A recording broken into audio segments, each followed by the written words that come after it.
आज की इस वीडियो में पढ़ेंगे यूरोप में राष्ट्रवाद का उदय। यूरोप में किस प्रकार राष्ट्रवाद का उदय हुआ। आप देख रहे हैं ये जो चित्र आपके सामने है, ये चित्र जो है एक फ्रांसीसी कलाकार सोरियो ने बनाया था। इसमें चित्र में देखते होंगे देवी देवता गॉड उसके सामने जो है, गॉड्स के सामने ये पीपुल जो है, पब्लिक लोग जो है उनके आसपास खड़ी हुई एक विरोध जैसा यहाँ गॉड को दिखाया गया। तो यही एक चित्र था जो रियो ने 1848 में फ्रांसीसी कलाकार फ्रेडरिक योग ने चित्र के चार चित्र एक श्रृंखला में बनाई है। इसमें अपने सपनों का एक संसार रचा है जो उनके शब्दों में राजनीतिक, जनतांत्रिक और सामाजिक गणतंत्र से मिला हुआ था। अब इसमें जो निरंकुश शासन था फ्रांस में लुई फिलिप्स का यहाँ पर आपको देखिए चित्रकार का नाम दिया हुआ, विश्वव्यापी प्रजातांत्रिक और सामाजिक गणराज्य का स्वपन राष्ट्र बीच की ये 1848 में। निरंकुश शासन को कहते हैं एब्सोल्यूटिज्म। एब्सोल्यूटिज्म यानी वैसी सरकार जो जनता पर ध्यान न देती हो, तानाशाही सरकार को, राजशाही सरकार को निरंकुश शासन कहते हैं। यानी जनता के विकास के बारे में, समाज कल्याण के बारे में कुछ ना सोचना, उसे हम कहते हैं। अब इसमें बहुत सारे शब्द थे जो हमको कुछ काम के ही जो पढ़ना है। आगे हम चलते हैं। अब राष्ट्रवाद है क्या? तो राष्ट्रवाद के माने होता है चेतना का विषय। राष्ट्रवाद जो है चेतना है। उसके जर्मनी के लोग भी आप समझते हैं काला, लाल और सुनहरा झंडा थामे हुए थे। वो चित्रकार के बारे में बता, ये चित्रकार के ही बारे में। नए शब्द जो है जनमत संग्रह, ये एक प्रत्यक्ष मतदान जिसके जरिए एक क्षेत्र के सभी लोग से प्रस्ताव को स्वीकार करने के लिए पूछा जाता था। जनमत संग्रह रेमन की समझ के अनुसार एक राष्ट्र की विशेषता का संक्षिप्त विवरण उसके मतानुसार होना चाहिए, यानी वोटर के द्वारा होना चाहिए। अब आते हैं फ्रांसीसी क्रांति। ये फ्रांसीसी क्रांति जो है राष्ट्रवाद में सबसे, राष्ट्रवाद के उदय में जो है उन्नत रूप से अगर राष्ट्रवाद को किसी ने फैलाया तो नेपोलियन बोनापार्ट का हमला। नेपोलियन बोनापार्ट यानी फ्रांस का जो शासक था नेपोलियन, पहले लुई फिलिप था, लुईस 16वां था जो जिसका शासन क्या था, बहुत ही निरंकुश था। लुईस 16वां का शासन निरंकुश था। उसके बाद आया नेपोलियन, उसको हटा के ये क्रांति चेंजिंग आया 1789 की क्रांति, यानी 1789 की फ्रांसीसी क्रांति राष्ट्रवाद की क्रांति के साथ। जैसा कि आपको याद होगा कि फ्रांस की क्रांति एक ऐसी राज्य क्रांति है जिसके संपूर्ण भूभाग पर एक निरंकुश राजा का आधिपत्य। फ्रांसीसी क्रांति से जो राजनीतिक और संवैधानिक बदलाव हुए हैं, जिनसे प्रभु सत्ता राजतंत्र से निकल कर जो जनता का शासन हो गया, जनता का शासन हो गया, उसे हम कहते हैं। अब देखिए इसका जो प्रारंभ से ही फ्रांसीसी क्रांतिकारियों ने अनेक कदम उठाए हैं जिनसे फ्रांसीसी लोगों के समूह के पहचान की भावना पैदा हुई, जिसकी मातृभूमि ले पैट्रियट्स और ले सिटीजन्स नागरिक जैसी विचारों ने एक संयुक्त समुदाय के विचार पर बल दिया, जिससे संविधान के अंतर्गत समान अधिकार प्राप्त है। एक नया फ्रांसीसी झंडा तैयार हुआ जो 3 कलर का था। अब इसमें कुछ शब्द और चित्र जो दिया हुआ है उसके बारे में यहाँ पर आपको उल्लेख किया हुआ कि एक जर्मन पंचांग का मुख्य पृष्ठ जिसे पत्रकार रेमन ने 1798 में डिज़ाइन किया था। और ये जो है फ्रेंच बालिस्टीन में क्रांति भीड़ के प्रवेश में ये नक्शा है। ये भीड़ के प्रवेश चित्रकार को इससे मिलती जुलती किले की बगल में बनाई गई है। किला जर्मनी के प्रांत कैसेल्स में निरंकुश शासन के गढ़ के रूप में चित्रित किया गया। इस चित्र के साथ एक नारा दिया गया है लोगों को कि यहाँ पर देखिए जो नारा दिया, लोगों की अपनी आज़ादी मुट्ठी में, अपनी आज़ादी मुट्ठी में कर लेना चाहिए। ये रेमन के द्वारा दिया गया था ये वाक्य श्लोक। आगे हम चलते हैं नेक्स्ट पैराग्राफ की तरफ। फ्रांसीसी क्रांति में देखिए ये वाला पैराग्राफ को पढ़ना बहुत जरूरी है जो एग्जाम में आता है। फ्रांसीसी क्रांति ने यह भी घोषणा की कि फ्रांस का राष्ट्र का यह भाग, और ये भाग जो होता है इंसान के सूझबूझ का ही फल होता है, सूझबूझ का मेहनत का फल होता है, वो कठोर मेहनत का फल, लक्ष्य तथा इसकी वह यूरोप के लोगों के निरंकुश शासक से मुक्ति कराएगी। दूसरे शब्दों में फ्रांस यूरोप के अन्य लोगों को राष्ट्र में गठित होने की मदद देगा। जब फ्रांस की घटना की खबर यूरोप के विभिन्न शहरों में पहुंची तो छात्र तथा शिक्षित मध्यम वर्ग अन्य सदस्य जैसे जैकोबिन क्लबों की स्थापना करने लगे और उनकी गतिविधियां और अभियानों ने इन फ्रेंच सेनाओं के लिए रास्ता तैयार किया। और 1790 के दशक में हॉलैंड, बेल्जियम, स्विट्जरलैंड और इटली के बड़े इलाके में घुस गया। क्रांतिकारी युद्ध के शुरू होने के साथ ही फ्रांसीसी सेना राष्ट्रवाद के विचार का विदेश में ले गई। नेपोलियन के नियंत्रण में जो विशाल क्षेत्र आया वहां उसने ऐसे अनेक सुधार की शुरुआत की जिसमें फ्रांसीसी पहले आरंभ से ही चाहते थे। और फ्रांस में राजतंत्र वापस लेकर नेपोलियन ने निसंदेह वहां प्रजातंत्र नष्ट करते। तो ये है नक्शा। देखो फ्रांस, इसमें एक जुमला बोला जाता है कि फ्रांस छिपता है तो पूरी यूरोप को सदी होती, क्योंकि नपल और रूस तो सोवियत संघ ही था उस समय, यूरोपीय साम्राज्य से। और ऑस्ट्रिया में जो वियना सम्मेलन हो रहा था जो मेटरनिक पुरानी व्यवस्था को लाता। और यूरोप का मरीज जो है तुर्की को कहते थे। तुर्की को जो है यूरोप का मरीज कहा जाता था। तुर्की को यूरोप का मरीज कहा जाता है ना। तुर्की को क्या कहा जाता था? यूरोप का मरीज कहा जाता था, पेशेंट ऑफ, है ना। ओटोमन एम्पायर तुर्की में था क्योंकि इसको ब्रिटेन ने पूरी तरह बर्बाद किया। ये जो यूके था ब्रिटेन, यहाँ पर अपने नक्शा में देख लिया होगा। तो ये नक्शा में जो है ये पूरा हिस्सा जो आपको दिखा है ये वाला ब्राउन टाइप से, ये ब्रिटेन, इसको यूके कहते थे। इसमें इंग्लैंड आता था, ब्रिटेन आता, स्कॉटलैंड आता था। इन लोगों ने पूरी दुनिया पर कब्जा कर लिया। अमेरिका तक पे भी इन लोगों का कब्जा था। और ये लोग आधुनिक क्रांति में सबसे आगे थे। आधुनिक क्रांति के साथ साथ नॉलेज था। ओटोमन एम्पायर को भी इन्होंने खत्म किया। ये है वियना कांग्रेस का क्षेत्र। तो ये वियना कांग्रेस के बारे में ऑब्जेक्टिव पूछ लेता है आपसे कि वियना कब हुआ था? तो 1815 में ये वियना सम्मेलन हुआ था जो मेटरनिक पुरानी व्यवस्था को लाने की बात हो रही थी। के साथ साथ प्रशासन के क्षेत्र में क्रांतिकारी सिद्धांत का समावेश किया गया। और ये जो नेपोलियन की जो 1804 की नागरिक संहिता है, जिसे आमतौर पर नेपोलियन की संहिता के नाम से जाना जाता है। ये नागरिक संहिता जो है नेपोलियन की संहिता के नाम से जाना जाता है, ने जन्म पर आधारित विशेषाधिकार को समाप्त कर दिया। उसने कानून के समक्ष बराबरी, संपत्ति के बराबर अधिकार सुरक्षित बना गया। ये नेपोलियन का काम था। ऐसा इस संहिता के फ्रांसीसी नियंत्रण के अधीन के क्षेत्र में लागू किया गया। डच गणतंत्र, स्विट्जरलैंड, इटली, जर्मनी में नेपोलियन की प्रशासनिक विभाजन को सरल बनाया गया और सामंती व्यवस्था को खत्म कर किसान को भू दास, जागीरदारी और शुल्क से मुक्ति दिलाई गई। ये काम था नेपोलियन की संहिता का। उसके बाद हम नेक्स्ट पैराग्राफ नीचे वाला देखते हैं। तो इसने औद्योगिक गतिविधियों और खास तौर पर सामान बनाने वाले लघु उत्पादकों को समझने लगे और एक समान कानून आया। ये नेपोलियन के हमले के बाद है। यही है। अब इस चित्र में देख रहे हैं जेब कैरिन जर्मनी में स्वतंत्रता का वृक्षारोपण। ये जो यहाँ फ्रांसीसी सैनिक है, ये फ्रांसीसी सैनिक है, ये ब्लू उजला कपड़ा पहने हुए फ्रांसीसी सैनिक को दिखाया गया है। किस तरह ये नेपोलियन किस तरह अखबार की तरह वापस आ रहा है। ये नेपोलियन मानक भार तथा नाप और एक राष्ट्रीय मुद्रा से एक इलाके के दूसरे इलाके में वस्तु और पूंजी के आवागमन में सुलहित हो गई। लेकिन जीते हुए इलाके में स्थानीय लोगों की फ्रांसीसी सेना के प्रति मिलीजुली प्रतिक्रियाएं थी। शुरुआत में अनेक स्थानों जैसे हॉलैंड और स्विट्जरलैंड और साथ ही कई शहर जैसे ब्रसेल्स, मेंच और मिलान और बोरसा में फ्रांसीसी सेना का स्वतंत्र तोहफा देने वालों की तरह स्वागत किया गया। मगर यह शुरुआत ही से ही उत्साही शीघ्र ही ये दुश्मनी में बदल गई। ये जो है दुश्मनी में बदल गया जब ये साफ होने लगा कि नई प्रशासन व्यवस्था राजनीतिक स्वतंत्रता के अनुरूप नहीं थी। बड़े हुए सेंट शरीफ और बाकी यूरोपियों में जीतने के लिए फ्रेंच सेना में जबरन भर्ती से हो रही नुकसान प्रशासनिक परिवर्तन के फायदे मिले। यहाँ देखिए नेपोलियन को किस तरह दिखाया गया है। क्या क्या है, राइन जर्मनी में एक राइन राइज नदी बहती है, उसका नाम है। तो ये डाकिया लाइसूक में आते हुए जब दिखाया गया। यहाँ नेपोलियन 1813 में लाइप्सिग की लड़ाई हार कर फ्रांस लौटते हुए डाकिया के रूप में दर्शाया गया। इसके झोले से गिरी हुई चिट्ठी पर उन भूभागों के नाम लिखे हैं जिन्हें अब हार चुका है। यूरोप में राष्ट्र का निर्माण। अगर आप 18वीं सदी के यूरोप के नक्शे को देखते हैं तो हम वैसा ही राष्ट्रीय राज्य नहीं मिला पाएंगे जैसा आज है। जिसमें आज हम जर्मनी, इटली और स्विट्जरलैंड के रूप में जानते हैं, जब राजशाहियों, डचों और कैंटीन में बटा हुआ था, जिनके शासक के स्वायत्त क्षेत्र थे और पूर्वी और मध्य यूरोप निरंकुश राजतंत्रों के अधीन था और इसके इलाके तरह तरह के लोग रहते थे। लेकिन इसमें उतना नहीं पढ़ना निरंकुश राज्य। इसमें यहाँ से पढ़ना है कि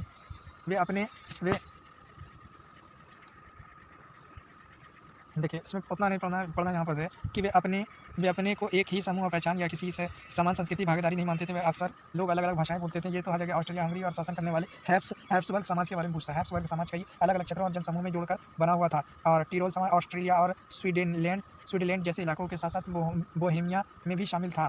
अकुलीन वर्ग जर्मन भाषा बोलने वाले ज़्यादा थे। हैब्सबर्ग लामबॉडी, देखिए लॉबॉडी और वेनेसिया जैसे इतावली भाषा प्रांतीय भी शामिल थी। हंगरी में आधे लोग मैग्योर भाषा बोलते थे जबकि बाकी लोग बोलियों का इस्तेमाल करते थे। गालिसिया में कुलीन वर्ग पोलिश भाषा को बोलती थी। ये भाषा बोलने वाले लोग रहते थे। नेक्स्ट पैराग्राफ में जैसे हम जाएंगे कुलीन वर्ग और नया मध्यम वर्ग। देखो कुलीन वर्ग जो था पोलिश भाषा बोलता था। समाज और राजनीतिक रूप में जमीन का मालिक कुलीन वर्ग यूरोप का महाद्वीप का सबसे बड़ा प्रभुत्वशाली वर्ग था। इस वर्ग के सदस्य की एक साझा जीवन शैली से बंधी हुई थी जो क्षेत्रीय विभाजन के आर पार व्यापक थी। वे ग्रामीण इलाके में ज़्यादा और शहरी हवेलियों के मालिक थे। जो है राजनीतिक कार्यों के लिए तथा उच्च वर्ग के बीच वे फ्रेंच भाषा का प्रयोग करते थे। उनके परिवार अक्सर वैवाहिक बंधनों से आपस में जुड़े होते थे। मगर ये शक्तिशाली कुलीन वर्ग संख्या के लिहाज से एक छोटा समूह था। कुलीन वर्ग जनसंख्या के अधिकांश लोग कृषक थे। पश्चिम के ज़्यादातर जमीन पर किराएदार और छोटे काश्तकार खेती करते थे, जबकि पूर्वी और मध्य यूरोप में भी विशाल जागीरों में बटी हुई थी जिसके भूदास खेती करते थे। नेक्स्ट चलते कुलीन वर्ग के बारे में हम समझें क्योंकि कुलीन वर्ग बहुत अमीर वर्ग था उस समय, जो फ्रेंच भाषा भी बोलता था, पोलिश भाषा भी बोलता था और अस्तित्व बाजार के लिए उत्पादन पर टिका था। इंग्लैंड में औद्योगिक 18वीं क्रांति की सदी के दूसरे भाग में आरंभ हुआ, लेकिन फ्रांस और जर्मनी के राज्यों के कुछ हिस्सों में ही 19वीं सदी के दौरान ही हुआ है। इस प्रक्रिया के फलस्वरूप नए सामाजिक समूह अस्तित्व में आए और श्रीमंत वर्ग के लोगों और मध्यम वर्ग के उद्योगपतियों और व्यापारियों और सेवाओं के क्षेत्र के लोगों से बने थे। मध्यम वर्ग और मध्य और पूर्वी यूरोप में इन समूह का आकार 19वीं सदी के अंतिम दशक तक छोटा था। कुलीन विशेषाधिकार की समाप्ति के बाद शिक्षित और उदारवादी मध्यम वर्ग के बीच की एक राष्ट्रीय एकता का विचार लोकप्रिय हुआ। उदारवादी यानी लिबरलाइजेशन। देखिए लिबरलाइजेशन उदारवादी को कहते हैं। यूरोप में 19वीं सदी की शुरुआत के दशक में एकता से संबंधी विचार उदारवादी के करीब से जुड़ी, जिसे यानी लिबरलाइजेशन शब्द का अर्थ होता है आज़ाद होना। आज़ाद होने को लिबरलाइजेशन कहते हैं। नई मध्यम वर्ग के इस उदारवादी का मतलब था व्यक्ति की आज़ादी और कानून के समक्ष बराबरी। ये लिबरलाइजेशन चाहते थे। राजनीतिक रूप में उदारवादी का एक ऐसा सरकार पर जोर देते थे कि सहमति से बनी जो फ्रांसीसी क्रांति के बाद उदारवादी निरंकुश शासक और पादरी वर्ग के विशेषाधिकार की समाप्ति, संविधान तथा संसदीय प्रतिनिधि सरकार का पक्ष रखते था। 19वीं सदी के उदारवादी निजी संपत्तियों के स्वामित्व की अनिवार्यता पर भी बल दिया, लेकिन यह जरूरी नहीं था कि कानून के समक्ष बराबरी का विचार सबके लिए मताधिकार यानी सर्कल के पक्ष में था। आप याद करेंगे कि क्रांतिकारी फ्रांसीसी उदारवाद प्रजातंत्र का पहला राजनीतिक प्रयोग था और वहाँ मत देने और चुने जाने का अधिकार केवल संपत्ति वाले पुरुष को ही हासिल था। मगर ये लिबरलाइजेशन आने से संपत्ति और विवाहीन पुरुष और भी महिलाओं को राजनीतिक अधिकारों से वंचित रखा गया था। केवल थोड़े समय के लिए जैकोबिन शासक के समय भी वयस्क पुरुषों को मताधिकार प्राप्त था। मगर मगर नेपोलियन की संहिता पुनः सीमित मताधिकार वापस आई और उसने महिलाओं को वयस्क दर्जा देते हुए उन्हें पति और पत्नियों के अधीन महिलाओं को कर दिया गया। और संपूर्ण 19वीं सदी तथा 20वीं सदी के आरंभ में वर्षों में महिलाओं और संप्रति विवाहहीन पुरुषों ने समान राजनीतिक अधिकार की मांग करते हुए विरोध आंदोलन चलाया और आर्थिक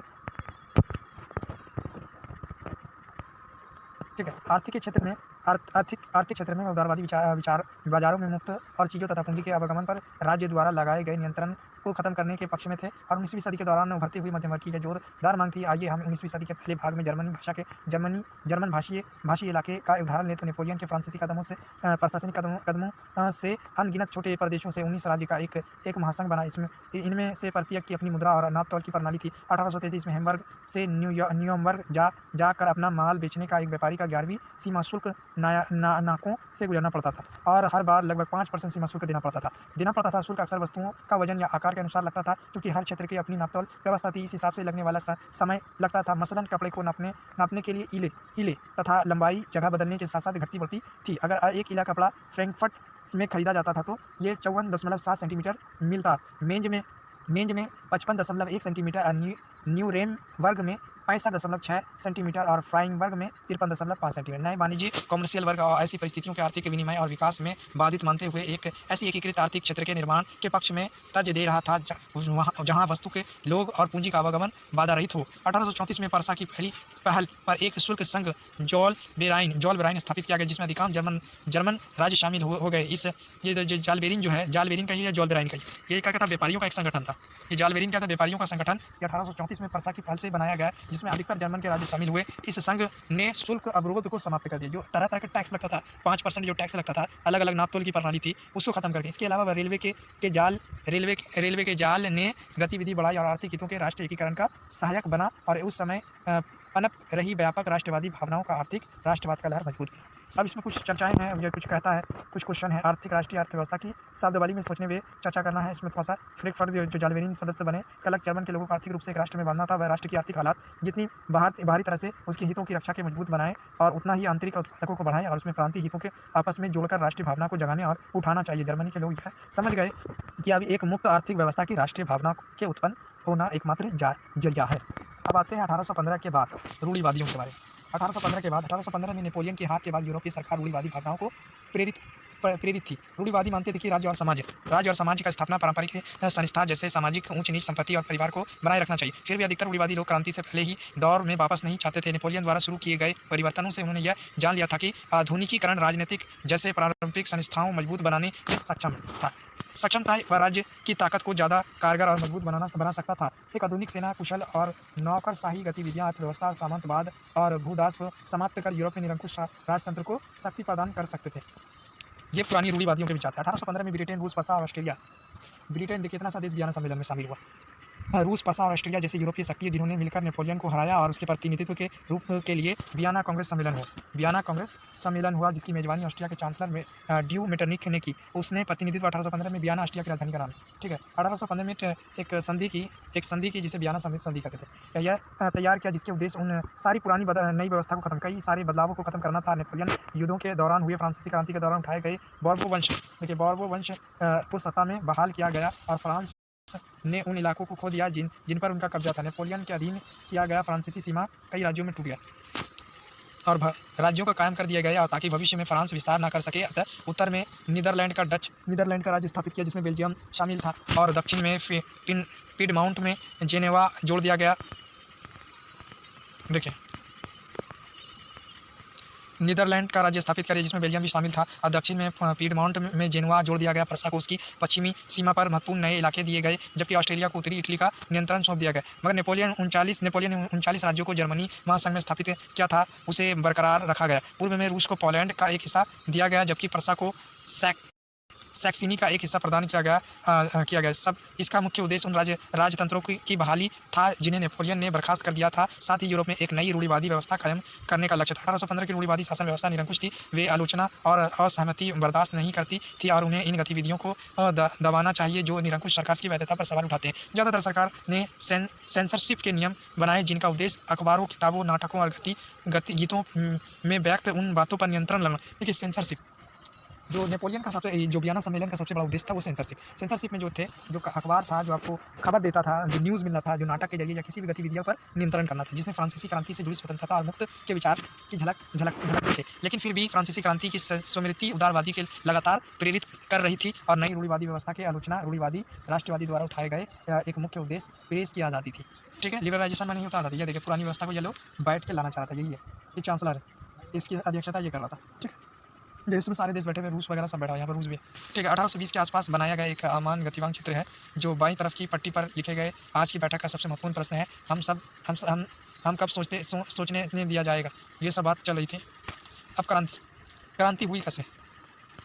1815 के बाद के वर्षों के दमन के भय ने अनेक उदारवादी राष्ट्रवादियों की भूगत कर दिया गया। बहुत सारे यूरोपीय राज्यों में क्रांतिकारियों का प्रशिक्षण देने और विचार प्रसार करने के लिए गुप्त संगठन उभर आए और यह समय क्रांतिकारी ने उन्होंने मतलब उन राजतंत्रीय व्यवस्था का विरोध करने से था जो वियना कांग्रेस के बाद से स्थापित की गई थी। अब ये पूरा उसका विरोध चलने लगा। उसके बाद 1807 में जेनेवा में अब देखिए ऐसी व्यवस्था थी जो इटली तथा जर्मनी और जूसेपी मेथसीन की थी, जिनका जन्म 1807 में जेनेवा में हुआ और कार्बोनारी के गुप्त संगठन के सदस्य थे और 24वीं साल की युवा व्यवस्था के लिगोरिया में क्रांति करने के लिए उसे बहिष्कृत कर दिया गया था। तत्पश्चात उसने दो समांतर भूमिगत संगठन की स्थापना की। पहला था कि मर्सेई में यंग इटली, ये इसके मेजनी के बारे में कहा गया। मेजनी के बारे में यहाँ पर कहा गया कि मेजनी जो था, ये सारी व्यवस्था मेजनी के बारे में कहा गया, जिसने यंग इटली और दूसरा वर्ग यंग यूरोप जिसके सदस्य पोलैंड। देखिए यंग इटली जो था इटली के लिए था, दूसरा जो वर्ण में यंग यूरोप जिसका सदस्य पोलैंड, फ्रांस, इटली, जर्मनी राज्य के समान विचार रखने वाले युवा थे। जिसे मेजनी या मेथसीनी का विश्वास था कि ईश्वर की मर्जी के अनुसार राष्ट्र ही मनुष्य की प्राकृतिक इकाई थी और यह अतः इटली के छोटे छोटे राज्य प्रदेशों के पाबंदों की तरह नहीं रह सकता था। उसे जोड़कर राष्ट्र की व्यापक गठबंधन के अंदर एकीकृत गणराज्य बनाना ही था। यह एकीकरण इटली के मुक्त आधार हो सकता है।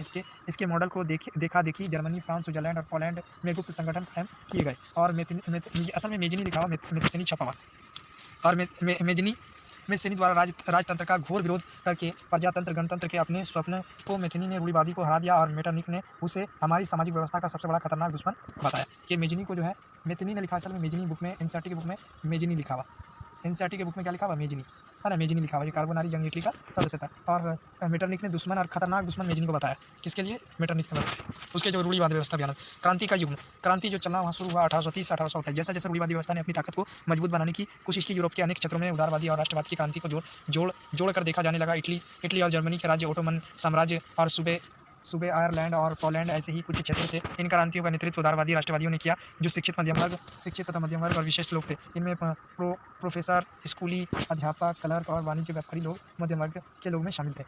उसके बाद चलते प्रथम विद्रोह फ्रांस में जुलाई 1830 में। जो पहला विद्रोह शुरू हुआ जुलाई 1830 में, बर्बो राजा जिन्हें 1815 के बाद हुई रूढ़िवादी प्रतिक्रिया के दौरान सत्ता में बहाल कर दिया गया, उन्होंने अब उदारवादी क्रांतिकारियों ने उखाड़ फेंका। उनकी जगह एक संवैधानिक राजतंत्र स्थापित किया गया जिसका अध्यक्षता लुई फिलिप कर रहा था। जो बोर्बो के बाद जो राजा बना वो लुई फिलिप बना। और मेटरनिक ने एक बार यह टिप्पणी की थी कि जब फ्रांस छिपता है, देखिए यहाँ पर आ गया, ये मेटरनिक का टिप्पणी क्या हुआ था कि जब फ्रांस छिपता है तो पूरे यूरोप को जुकाम या सर्दी हो जाता है। इसको हम अच्छे से अंडरलाइन करते हैं। मेटरनिक ने एक बार यह टिप्पणी की थी कि जब फ्रांस छिपता है तो इससे यूरोप को जुकाम होता है। ये क्रांति के विद्रोह में मेटरनिक ने ये कहा था। ठीक है, कि टिप्पणी छिपता है तो बाकी यूरोप को सर्दी जुकाम हो जाता है। जुलाई की क्रांति ब्रसेल्स में विद्रोह के भड़क गई और इसके फलस्वरूप जो है यूनाइटेड किंगडम ब्रिटेन के बारे में कहा, यूके हमने पहले शुरुआत में पढ़ा था। United kingdom of the Ireland से अलग हो गया और एक घटना जिसने पूरे यूरोप के शिक्षित और विभाजित वर्गों में राष्ट्र भावना का संचार किया वह थी यूनान स्वतंत्रता संग्राम। 15वीं सदी से यूनान ओटोमन साम्राज्य का हिस्सा था। यूरोप में क्रांतिकारी के राष्ट्रवादी प्रगति से यूनान का आज़ाद संघर्ष 1821 में पूरा आरंभ हो गया। यूनान में राष्ट्रवादी के नरवसन में रह रहे यूनानी के साथ पश्चिमी यूरोप के अनेक लोग भी समर्थन मिला और प्राचीन यूनान संस्कृति यानी हेलेंस, देखिए प्राचीन जो यूनान था हेलेंस के प्रति सहानुभूति रखते थे और कवियों और कलाकारों ने यूनान को यूरोपीय सभ्यता का पलना कहा। यूरोपीय सभ्यता का पलना और प्रशंसा की और एक मुस्लिम साम्राज्य का विरोध यूनान के संघर्ष के लिए जनमत में जुटा और अंग्रेजी कवि लॉर्ड बायरन ने धन इकट्ठा किया और बाद में युद्ध लड़ने भी गए। 1824 में बुखार से उनकी मृत्यु हो गई। ये जो था लॉर्ड बायरन की बुखार से मृत्यु हो गई। अंत में 1832 में कस्तूरबा की संधि में यूनान को एक स्वतंत्र राष्ट्र मान्यता के, क्योंकि तुर्की का जो साम्राज्य था, क्योंकि तुर्की को यूरोप का मरीज कहा जाता था, क्योंकि अब तुर्की बुरी तरह सबसे मार खा रहा था।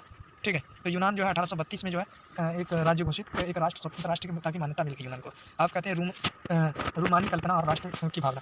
तो राष्ट्रवाद का विकास केवल युद्धों और क्षेत्रीय विस्तारों से नहीं हुआ है। राष्ट्रवाद के विचार के निर्माण में संस्कृति एक अहम भूमिका निभाती है। कलाकार, काव्य और कहानियाँ और किस्से और संगीत ने राष्ट्रवाद की भावना को गढ़ने और व्यक्त करने में सहयोग किया। आइए हम रूमानीवादी को देखें, जो एक ऐसा सांस्कृतिक आंदोलन था जो एक खास तरह की राष्ट्रवादी भावना का विकास करना चाहता था। आमतौर पर रूमानी कलाकारों और कवियों ने तर्क वितर्क, देखिए ये रूमानीवादी कवियाँ थे, ये कवि, ठीक है, जिसके यूजेन देला को द मैस्कर एट की आउस 1824 में फ्रांसीसी चित्रकार दिलो क्रोस सबसे महत्वपूर्ण फ्रेंच रूमानी चित्रकार में से एक था। यह विशाल चित्र इतना एक घटना से जुड़ा जिसमें की ऑफ द्वीप पर कहा जाता है कि तुर्की ने 20,000 यूनानियों को मार डाला और दिला क्रो ने की घटना नाटकीय बनाकर महिलाओं और बच्चों की पीड़ा का केंद्र बिंदु बनाते हुए चटक रंगों का प्रयोग करके दिखाने वाली भावना उभर कर यूनानी के लिए सहानुभूति जगाने की कोशिश की और विज्ञान के महिमांडन की आलोचना कर और इसकी जगह भावनाओं को अंतर्दृष्टि और रहस्यवादी भावनाओं पर जोर दिया गया।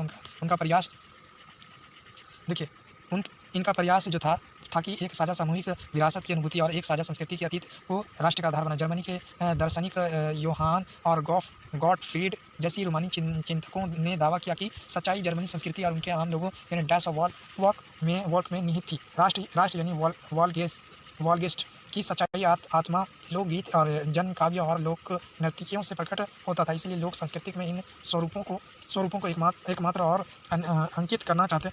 इन बॉक्स में कुछ बहुत सारी बातें लिखी हुई हैं जो आपको पढ़ाने में बहुत टाइम लग जाए। कुछ बातें हैं जो आपको करना है, अंकित करना। राष्ट्र के निर्माण की परियोजना के लिए आवश्यक था कि स्थानीय बोलियों पर बल और स्थानीय लोक साहित्य के एकत्र करने का उद्देश्य केवल प्राचीन राष्ट्र भावना वापस लाना नहीं था, बल्कि आधुनिक राष्ट्र संदेश को ज़्यादा लोगों तक पहुँचना था जिसमें अधिकांश निरक्ष थे। यह खास तौर पर पोलैंड पर लागू होता था, जिसका 18वीं सदी के अंत में रूस और पर्सा ऑस्ट्रेलिया जैसी बड़ी शक्तिशाली ग्रेट पावर से विभाजन कर दिया गया। यद्यपि बहरहाल पोलैंड ने जब स्वतंत्र भू क्षेत्र नहीं था, उस पर संगीत और भाषा के जरिए राष्ट्रवादी भावना जीवित रखी गई। मसलन किरोल और कुरुम्पिंस्की ने राष्ट्रवादी संघर्ष को अपने ओपेरा और संगीत से गुणगान किया और पॉलिनिश और मुजारका जैसे लोक नर्तकियों को राष्ट्र प्रतीक में बदला। भाषा ने भी राष्ट्रवादी भावना के विकास में एक महत्वपूर्ण भूमिका निभाई। रूस पर कब्जे के बाद पॉलिश भाषाओं को स्कूल में बलपूर्वक हटाकर रूसी भाषाओं को हर जगह जबरन लादा गया। 1831 में रूस के विरोध एक सशस्त्र विद्रोह हुआ, जिससे पूछेगा रूस के जो भाषा के लिए जो विरोध हुआ रूस के लिए 1831 में हुआ और जिससे आखिरकार कुचल दिया गया, जिसके अनेक सदस्यों ने राष्ट्रवादी विरोध की भाषाओं को हथियार बनाया और चर्च के आयोजनाओं और संपूर्ण धार्मिक शिक्षकों और पॉलिश का इस्तेमाल किया। इसका नतीजा यह हुआ कि बड़ी संख्या में पादरियों और बिशपों को जेल में डाला दिया गया और रूस अधिकारी उन्हें सजा देते हुए साइबेरिया भेज दिया, क्योंकि उन्होंने रूसी भाषा का प्रचलन करने से इनकार कर दिया। और पॉलिश रूसी भाषा के प्रभुत्व संघर्ष में प्रतीक में देखने जाने लगी। अब नेक्स्ट भूख की कठिनाइयाँ और जन विद्रोह। 1830 के दशक में यूरोप में भारी कठिनाइयां का लेकर 19वीं सदी के प्रथम भाग में पूरे यूरोप में जनसंख्या की जबरदस्त वृद्धि हुई है। ज़्यादातर देशों में नौकरी ढूंढने वाले ताकतक उपलब्ध रोजगार से अधिक थी। ग्रामीण क्षेत्रों में अतिरिक्त आबादी शहर जाकर भीड़ से भारी गरीबी बस्तियों में रहने लगी। नगरों के लघु उत्पादकों का अक्सर इंग्लैंड से आयात मशीन से बने सस्ते कपड़े से कड़ी प्रतिस्पर्धा का सामना करना पड़ा। कंपटीशन का इंग्लैंड में औद्योगिक क्रांति का स्तर महाद्वीपों से ऊंचा था। महाद्वीपों को यह प्रतिस्पर्धा कपड़े के उद्योग में ज़्यादा झेलनी पड़ रही थी, क्योंकि उसका उत्पादन मुख्यतः घरों और छोटे कारखानों में होता था और केवल आंशिक रूप से मशीनीकृत था। यूरोप के इन इलाकों में जहां कुलीन वर्ग भी अभी भी सत्ता में था, कृषक और सामंती शुल्क और जिम्मेदारियों के बोझ तले दबे हुए थे। खाने पीने की चीज़ के मूल्य बढ़ने या किसी वर्ष फसल के खराब होने के शहर गाँव में व्यापक गरीबी फैल जाती थी। यह उस समय का कृषक विद्रोह, यह कृषक विद्रोह का चित्र दिया हुआ। उस समय जो है जो आपका कुलीन वर्ग थे बहुत ही कृषकों की दयनीय स्थिति। 1848 के ऐसा ही एक वर्ष था कि खाने पीने की कमी और व्यापक बेरोजगारी से पेरिस के लोग सड़क पर उतरे आए और जगह जगह अवरोध लगाए गए और लुई फिलिप को भागने पर मजबूर कर दिया गया। राष्ट्र नेशनल असेंबली ने एक गणतंत्र की घोषणा 21 वर्ष से ऊपर के सभी वयस्क पुरुष को मतदान प्रदान की और काम के अधिकार की गारंटी दी और रोजगार उपलब्ध कराने की कारखाना स्थापित किए गए। फिर आते हैं नीचे तो सन उससे पहले 1845 में सिलेसिया में बुनकरों ने ठेकेदारों के खिलाफ विद्रोह कर दिया था। उन्होंने कच्चा माल देकर निर्मित कपड़े लेते थे, परंतु दाम बहुत कम था। पत्रकार विल्हेम वॉल्फ ने सिलेसिया के एक गांव के घटना को इस प्रकार बयान की। इस गांव में जो है 18,000 आबादी वाले सूती कपड़े बुनने का व्यवसाय सबसे व्यापक था। श्रमिकों की हालत खस्ता है। काम के लिए बेताब लोगों का फ़ायदा उठाकर ठेकेदार ने बनवाए जाने वाले माल की कीमत गिरा दी है। माल की कीमत 4 जून दोपहर को बुनकरों की एक भीड़ अपने घरों से निकलकर और 2 कतारों में चलते हुए ठेकेदार की कोठी पहुंची और वे ज़्यादा मजदूर की मांग कर रहे थे और उनके साथ कभी घृणा का व्यवहार किया गया तो कभी धमकियां दी गई। इसके बाद यह भीड़ घर में ज़बरदस्ती घुस गई और चमचमाती खिड़कियों, फर्नीचरों और चीनी मिट्टियों की बनी नफीस चीज़ों तोड़ दी और एक अन्य गुट में भंडारगृह में घुसकर कपड़े के भंडार को लूट कर उसे तार कर दिया गया। ठेकेदार अपने परिवार के साथ पड़ोस के गांव भाग गया। हालांकि ऐसे व्यक्तियों को उस गांव से शरण देने से इनकार कर दिया गया। वह 24 घंटे के बाद सेना बुला कर उसकी मदद से लौटा। इसके बाद वह टकराव हुआ जिसमें 11 बुनकर को गोली मार दी गई। अब कहते हैं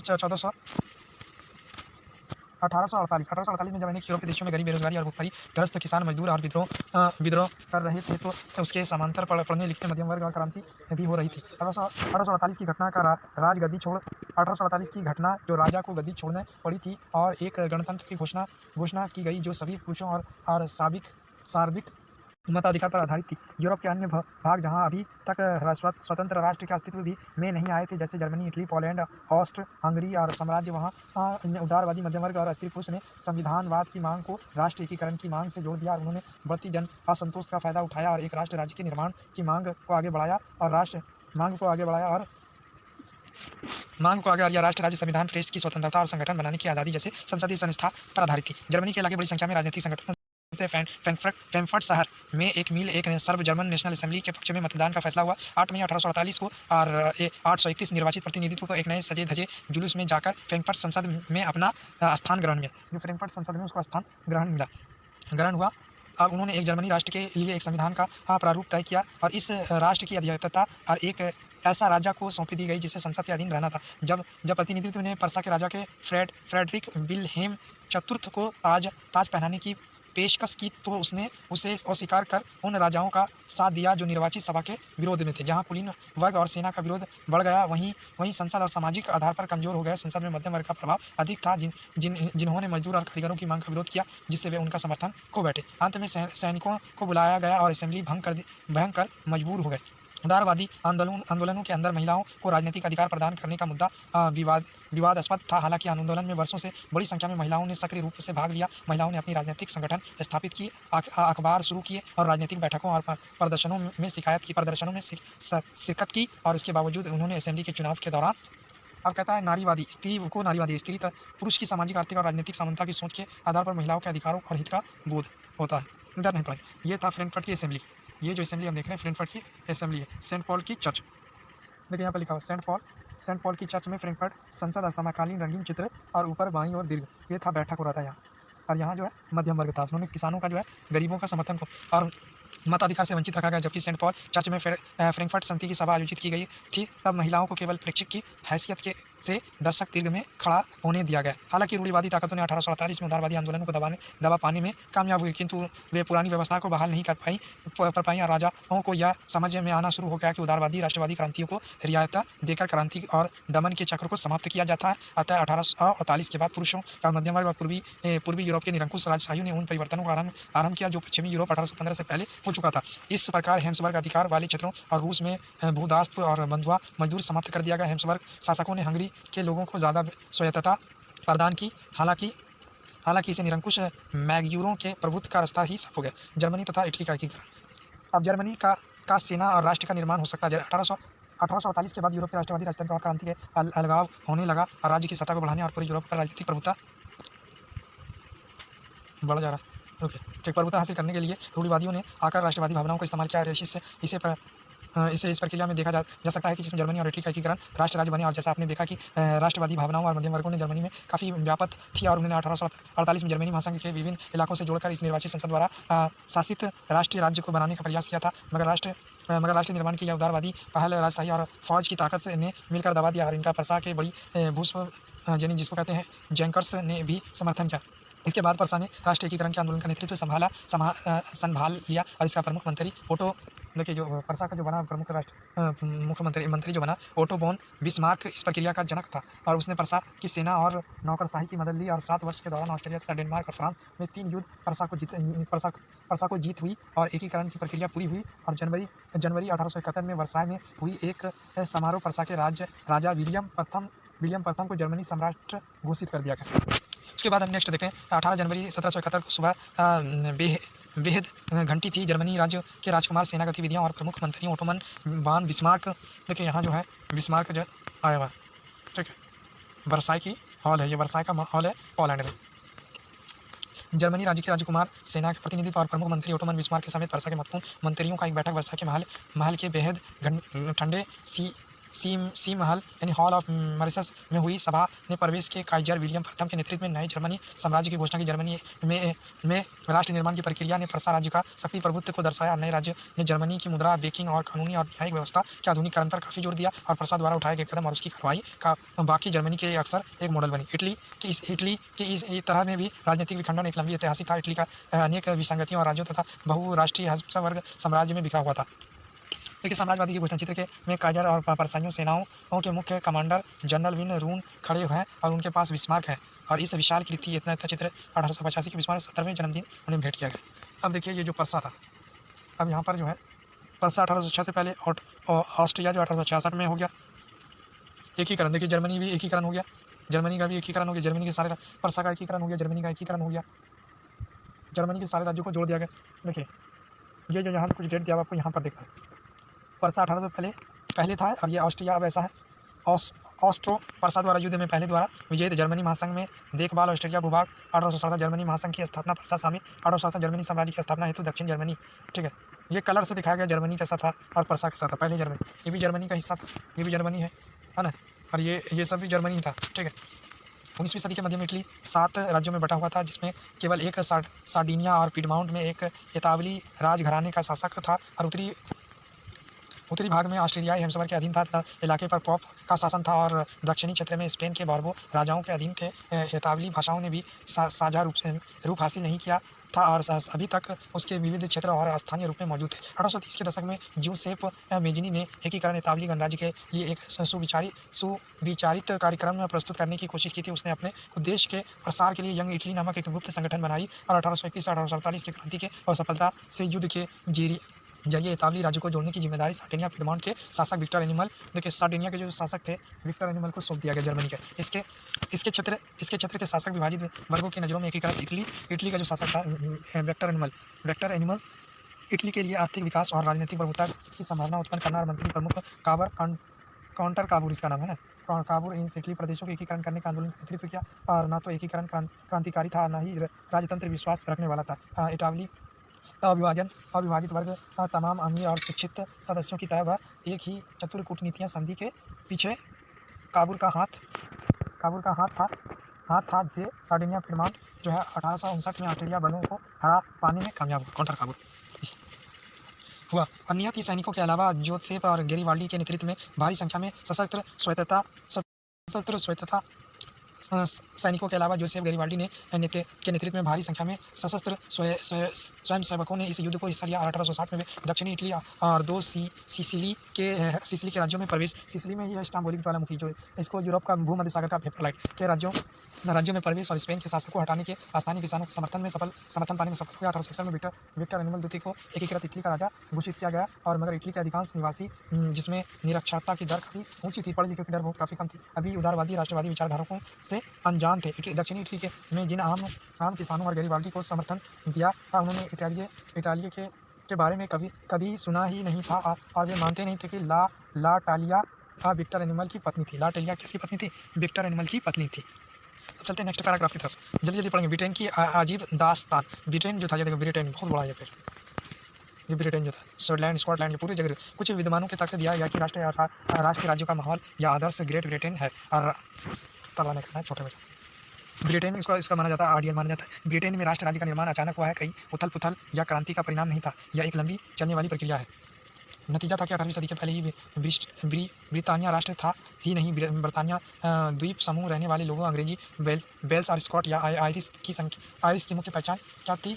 एथिक थे, यानी नृत्य जाति थी। इन सभी जाति समूह की अपनी सांस्कृतिक और राजनीतिक परंपराएं थी, लेकिन जैसे जैसे एंग्लो राष्ट्र की धन दौलत और अहमियत और सत्ता में वृद्धि हुई और द्वीप समूह के अन्य राष्ट्रों पर अपना प्रभुत्व बनाने में असफल हुआ। एक लंबी टकराव और संघर्ष के बाद एंग्लो संसद 1600 88 में राजतंत्र से ताकत छीन ली और संसद के माध्यम से एक राष्ट्र राज्य की निर्माण हुआ, जिसके केंद्र में इंग्लैंड था। इंग्लैंड और स्कॉटलैंड के बीच एक एक्ट ऑफ यूनियन 1707 में यूनाइटेड किंगडम ऑफ ब्रिटेन गठन हुआ, जिसे हम इंग्लैंड से बाहर में स्कॉटलैंड पर अपना प्रभुत्व जमा पाया। इसके बाद बरतानिया संसद में इंग्लो सदस्य का दबदबा रहा और एक बरतानिया पहचान, यानी बरतानिया वही ब्रिटेन वाले के विकास का अर्थ यह हुआ कि स्कॉटलैंड का खास सांस्कृतिक और राजनीतिक संस्थाओं का योजनाबद्ध तरीके से दबा दिया गया, और स्कॉटिश और हाईलैंड्स के निवासी जिन कैथोलिक कुलों ने जब अपनी आज़ादी व्यक्त करने का प्रयास किया, जबरदस्ती दमन सामना करना पड़ा, और स्कॉटिश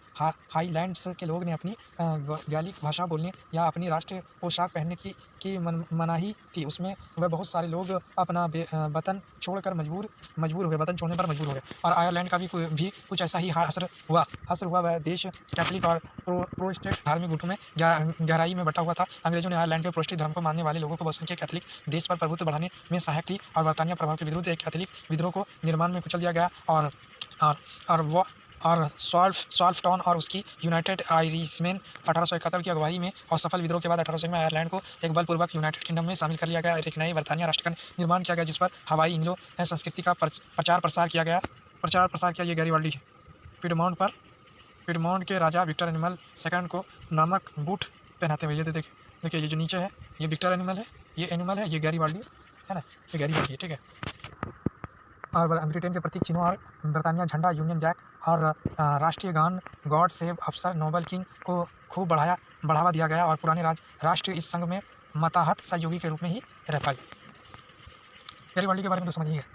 अब समझते हैं डाक टिकट।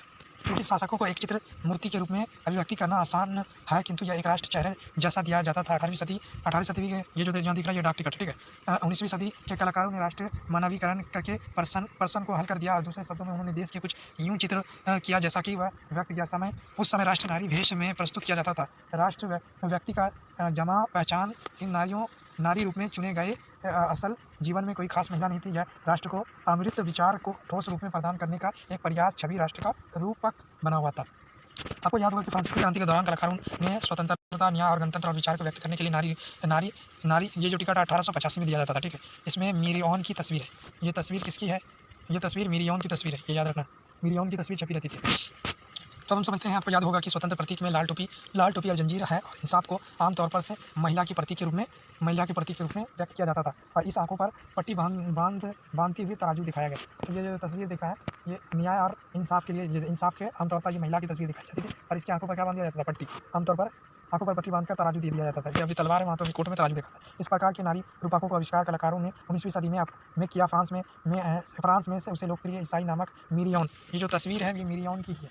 ये तस्वीर जो है मिरियॉन की, उसने जन राष्ट्र के विचारों को रेखांकित किया, और उसके चिन्हित भी स्वतंत्रता और गणतंत्र के थे। लाल टोपी, तिरंगा और कलगी। मिरियॉन की प्रतिमा सार्वजनिक चौकों पर लगाई गई ताकि एकता के राष्ट्र प्रतीक की याद आती रहे और उसे तादात्म्य स्थापित कर सके। मिरियॉन की छवि सिक्के और डाक टिकट पर अंकित की गई, और इसी तरह जर्मनी का राष्ट्र रूपक बन गई। और चाक्षुष अभिव्यक्ति में जर्मनिया बलूत वृक्ष के प्रांत का मुकुट पहनाती है, क्योंकि जर्मनी में बलूत को वीरता का प्रतीक माना जाता है। अब ये रूपक क्या होता है? नए शब्द। रूपक के माने होता है जब किसी मूर्ति या विचार को किसी व्यक्ति या किसी चीज़ के जरिए अंकित किया जाता है, इसे रूपक कहते हैं, ठीक है। अब ये थोड़ा जो है गुटों का देखिए, टूटी हुई बेड़ियाँ, आज़ादी को मिलना, ये थोड़ा सा शब्द का अर्थ समझिए। बाज छाप कवच जर्मनी साम्राज्य की प्रतीक मानी जाती है। बलूत पत्तियों का मुकुट बहादुरी का मुकुट है। और यहाँ देखिए नक्शा सब दिया हुआ। तलवार यानी मुकाबले की तैयारी, तलवार पर लिपटी जैतून की डाली तो शांति का चाह। काला लाल और सुनहरा तिरंगा। 1848 में उदारवादियों राष्ट्रवादियों का झंडा, जिसे जर्मनी के ड्यूकस ने प्रतिबंध घोषित कर दिया। उगते हुए सूरज की किरण, एक नए युगम राष्ट्रपुत्र। यहाँ देखिए ये जो ताज है, ये झंडा है, ये तलवार पर है, ये चिड़चिड़ा, ये जंजीर है, ये सब प्रतीक था उस समय। तो जंजीर जो थी आज़ादी, जंजीर से खुलना यानी कि बेड़ी खुलना यानी आज़ादी मिलना। ये जो बहादुरी का प्रतीक माना, तलवार पर ये शांति मान लिया जाता था। जैतून की पत्ती जब तलवार पर लगी। झंडा एक प्रतीक है, ताज पहनाना यानी राजा, एक छड़ी, तलवार, बुलित मुकुट, ये जो मुकुट जो है ताज पहनाना, झंडा, काला लाल सुरंग झंडा है जो है उदारवादी। उगते हुआ सूरज का जो प्रतीक है तो वो नए युगम को स्पष्ट करता है। और ये जो एक जो छाप कवच है जर्मनी का, इसे शक्ति का प्रतीक कहते हैं। ये जो छाप कवच है उसे शक्ति का प्रतीक कहते हैं। अब हम जो थे बॉक्स में दिए गए चार्ट की सहायता से जर्मनी के गुणों को पहचान कर उसको लिखें। देखें अब कहता है द फोलेन जर्मनिया, तहास जर्मनी, जूलियस हुनबर्ग 1850 का दिया। यह है जूलियट की तस्वीर, यह है जूलियट की तस्वीर। आगे हम चलते हैं जर्मनी के गार्डिनियन द राइन। राइन नदी जर्मनी में बहती है, जर्मनी में राइन नदी का नाम है। तो 1860 चित्रकार लॉरेंज कैल्विसन को यह चित्र बनाने का काम सौंपा दिया गया। जर्मनी की तलवार पर खुदा हुआ जर्मनी तलवार, जर्मनी राइन की रक्षा करा। ठीक है, आगे हम चलते हैं राष्ट्रवाद और साम्राज्यवाद। 19वीं शताब्दी के अंतिम चौथे तक राष्ट्रवाद का आदर्शवादी विचार और राजतंत्र और स्वभाव नहीं रहा जो सदी के प्रथम भाग में था। अब राष्ट्रवाद सीमित लक्ष्य वाले संकीर्ण सिद्धांत बन गया था। इस विचार के दौर में राष्ट्रवादी समूह एक दूसरे के प्रति अनुदार होते चले गए और लड़ने के लिए हमेशा तैयार रहते थे। साथ ही प्रमुख यूरोपीय शक्तियों ने भी अपनी साम्राज्यवादी उद्देश्यों की प्राप्ति के लिए अधीन लोगों की राष्ट्रवादी आकांक्षा को इस्तेमाल किया। 1871 के बाद यूरोप में गंभीर राष्ट्रवादी का तनाव का स्रोत बाल्कन क्षेत्र बना था और इस क्षेत्र के भौगोलिक जाति भिन्नता, इसमें आधुनिक रोमानिया और बुल्गारिया और अल्बानिया, यूनान, Macedonia, Croatia, Bosnia Herzegovina, Slovenia और सर्बिया और मॉन्टेनीग्रो शामिल थे। इस क्षेत्र के निवासियों को आमतौर पर स्लैव पुकारा जाता था और बाल्कन क्षेत्र का एक बड़ा हिस्सा ओटोमन साम्राज्य के निर्माण में था। बाल्कन क्षेत्र में रूमानी राष्ट्रवाद के विचारों को फैलाने और ओटोमन साम्राज्य के विघटित में स्थिति काफ़ी विस्फोटक हो गई और 19वीं सदी में ओटोमन साम्राज्य के आधुनिकीकरण और आंतरिक सुधारों और जरिए मजबूत बनाना चाहता था, किंतु उसमें बहुत कम सफलता मिली। एक के बाद एक उसके अधीन यूरोपीय राष्ट्रीय ताएं उसे चुंगल से निकल कर स्वतंत्र घोषणा करने लगी और बाल्कन लोगों ने आज़ाद या राजनीतिक अधिकारों को अपने दावों को राष्ट्रीयता का आधार बनाया। उन्होंने इतिहास का इस्तेमाल यह साबित करने के लिए किया कि वे कभी स्वतंत्र थे, किंतु तत्पश्चात विदेशी शक्तियों ने उन्हें अधीन कर लिया है। अतः बाल्कन क्षेत्र के विरोधी राष्ट्रवादी समूह ने अपने संघर्ष के लंबे समय से खोई आज़ादी को वापस पाने का प्रयास के स्वरूप में कर दिया। जैसा जैसे विभिन्न स्लाव राष्ट्रीय समूहों ने अपनी पहचान और स्वतंत्रता की परिभाषा तय करने की कोशिश की, बाल्कन के गहरे टकराव का क्षेत्र बन चुका था। अब समझते हैं यहाँ जिस बाल्कन समस्या आगे बढ़ी और प्रतिस्पर्धा खुलकर सामने आई, रूस, जर्मनी, इंग्लैंड और ऑस्ट्रो और हंगरी की हर ताकत बाल्कन पर अन्य शक्तिशालियों पर पकड़ कमजोर करने के क्षेत्र में अपने प्रभाव को बढ़ाना चाहती थी। इसके इलाके में कई युद्ध हुए और अंत में प्रथम विश्व युद्ध हुआ। यह है नक्शा। और ओटोमन एम्पायर या ब्रिटेन है कि ओटोमन एम्पायर के बारे में दिया हुआ ब्रिटिश साम्राज्य का यथाकृत मानचित्र है। ओटोमन एम्पायर को कैसे करते साम्राज्यवादी से राष्ट्रवाद 1914 में यूरोप के महाविवाद की ओर ले जाने लगा, लेकिन इस बीच विश्व के अनेक देशों ने जिनका 19वीं सदी में यूरोपीय शक्तियों ने औपनिवेशिकरण किया तथा साम्राज्यवादी प्रभुसत्ता का विरोध करने लगे। हर तरफ साम्राज्यवादी विरोध आंदोलन विकसित हुए और इस अर्थ में राष्ट्रवाद थे और सभी राष्ट्र एक दूसरे में उभरे और नए राष्ट्रवाद की बनी। तो ये था आपका यूरोप में राष्ट्रवाद। आपने पूरी तरह देख लिया। 1 घंटे का कुछ छोटा वीडियो है, आप अच्छे से उतार लीजिएगा, ठीक है।